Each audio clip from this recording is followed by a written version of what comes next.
মিথ্যাচার না ভাই, উনি কি মিথ্যাচার করলো কি সত্যাচার করলো দরকার নাই।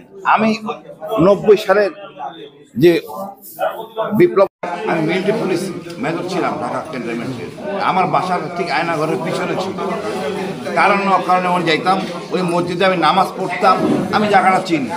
আমি আপনার 5 সাল ছিলাম চট্টগ্রাম র্যাবের, কারণে অকারণে ঢাকায় আসতাম। ওটা ছিল জয়েন্ট ইন্টারভেনশন সেল, অনেক জঙ্গি টঙ্গি নিয়ে ওখানে ইন্টারভেনশন করা হতো। ওই জায়গাটা একটা দৃশ্যমান ছিল, কিন্তু পরবর্তী থেকে ডেভেলপ করে এটাকে বন্দিশালা করা হয়েছে।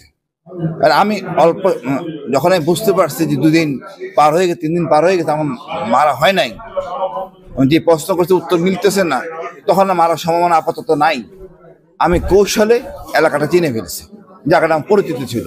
বলছি আমি বাথরুমের কমোডের উপরে দাঁড়ালে দেখা যায়। আর ওইখানকার একটা ছেলেকে আমি ব্ল্যাকমেল করে ফেলেছি, না এটা আয়নাগর, এটা কচু খেতে না, এটা হলো গুলশান 2 সেফ হাউস। ও বলে না, বার্গেনিং করতে গিয়ে 1 লাখ পর্যন্ত যায়, 10,000 20,000।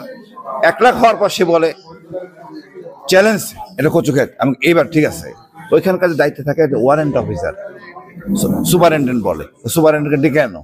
তারপরে সুপারিনটেন্ডেন্ট ডেকে আনবো, হ্যাঁ তুমি যে বললে সত্য কথা বলে দিলা, আমি বলে দিব। এখন সে ভয় পেয়ে গেছে। ওখানে যারা ডিউটি করে সবাই সিভিলিয়ান এবং নট মোটিভেটেড। আমি তুমি চাকরির কোনো নথিপত্র আছে কার নাই, মানে এইভাবে তাদেরকে রাখা হয়তো বেশি বেতন দিয়ে সিভিলিয়ান ডিউটি করে। 4 জন করে একসাথে ডিউটি করে, দেখার 2টা ফ্লোর দেখার জন্য 2 জন ক্যামেরা ওই মনিটর দেখে, 1 জন রান্নার জন্য দেখে, 1 জন কমান্ডার থাকে। এবং ওইখান থেকে আপনি আশ্চর্য হবেন, প্রত্যেক কি বিভৎস জায়গা বলা যাবে না। ওই ছেলে তখন বলে ফেলছে। তারপর ব্রিগেডিয়ার আদমির সাথে আমার যোগাযোগ ছিল, উনি প্রশ্ন করতেন, লেখা দিতেন, আমি উত্তর দিতাম। আমি যত করতাম, ও আমাদের মেসেঞ্জার হিসেবে কাজ করতো। এভরিথিং ওয়াজ ক্লিয়ার, কোন দিকে কি না কি। এরপরও আমি বের হয়ে আসার পরে ওই এলাকায় গেছি, এই টাকাটা যদি চিনা ছিল কোনো সমস্যা আছে কিনা, অ্যাবসলিউটলি ক্লিয়ার, কোনো মিথ্যা বলার অবকাশ নাই। ওনারা ওটাকে ভেঙে আবার ডেভেলপ করে দোতলা করছেন।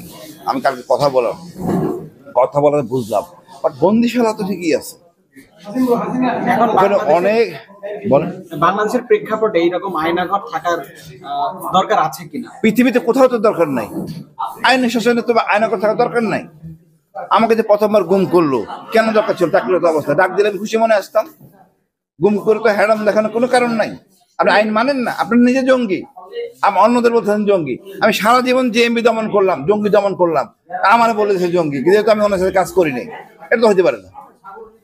আমাদের দেশের বড় জঙ্গল শেখ হাসিনা নিজে, খুনি হাসিনা নিজে জঙ্গি। আইন তাকে মানতে হবে, যে আইন মানে না সে জঙ্গি, নিজের আইনে চলে। আর কিছু জিজ্ঞেস করবেন? আমরা দেখতে পেয়েছি যে গতকালকে এবং আজকে দরকার ছিল চাকরিরত অবস্থা ডাক দিলে আমি খুশি মনে আসতাম। গুম করে তো হ্যাডাম দেখানোর কোনো কারণ নাই। আপনি আইন মানেন না, আপনি নিজে জঙ্গি, আমি অন্যদের বলতেছেন জঙ্গি। আমি সারা জীবন জেএমবি দমন করলাম, জঙ্গি দমন করলাম, আমার বলেছে জঙ্গি, যেহেতু আমি ওনার সাথে কাজ করি নাই। এটা তো হতে পারে না।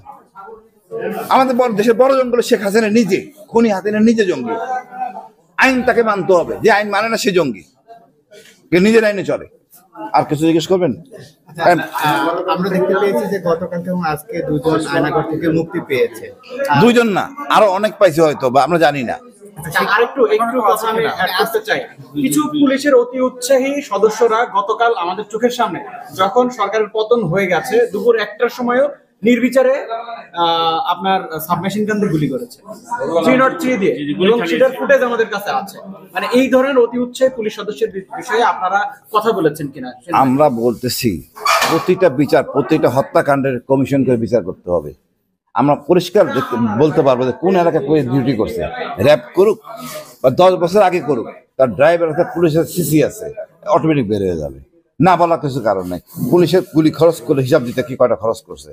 পুলিশ যদি এই সময় গুলি করে থাকে, অত ভুয়া গুলি করে ভয় আতঙ্কে বাঁচার জন্য, এই জিনিসটা আবার যদি এইম করে থাকে, আমাদের পুলিশের মধ্যে অনেক শত হাজার ভুয়া পুলিশ আছে বাইরের, এরা তো এক জায়গায় আছে, টিম হিসাবে আছে, এদেরকে ব্যবহার করছে সরকার।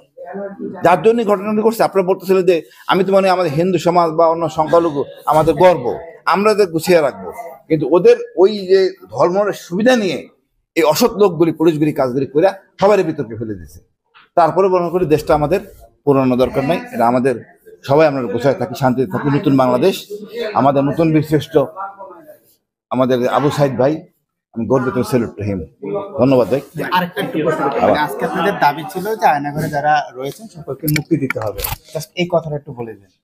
আয়নাঘর না শুধু ভাই, আয়নাঘরের একটা সিম্বলিক, ডিবির কাছে, এনএস এর কাছে, বিভিন্ন জায়গায় লোক গুম আছে, এমনকি ভারতেও আছে, থাকতে পারে। মানে এমপি সালাউদ্দিনকে নিয়ে গেছে, অন্য কাউকে নিয়ে যায় না, আমরা জানি না। আমাদের ইলিয়াস আলী ভাই সম্বন্ধে পরিষ্কার করতে হবে, ইলিয়াস আলী ভাই সম্বন্ধে পরিষ্কার করতে হবে, কোথায় সে কি হয়েছে, বিচার করতে হবে, কিছু খারাপ কিছু হয়ে থাকে।